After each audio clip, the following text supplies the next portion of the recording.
So good morning mga boss. Meron tayong re-remap ngayon na R15 B3. So ito yung unit niya.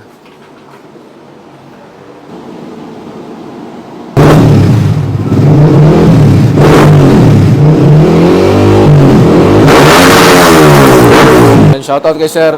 Siya yung may-ari. So kunin natin yung horsepower niya. So ito yung alright, so ito yung stock na RPM limit ng R50. So ito yung map natin, guys. Alright, first start.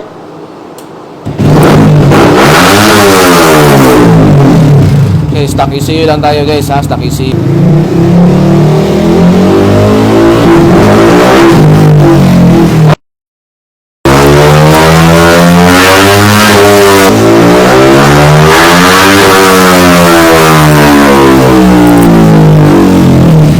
Baseline horsepower 18.1.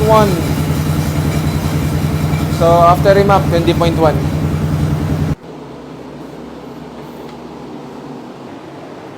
So yun, guys, oh. Gapo kayo kay naka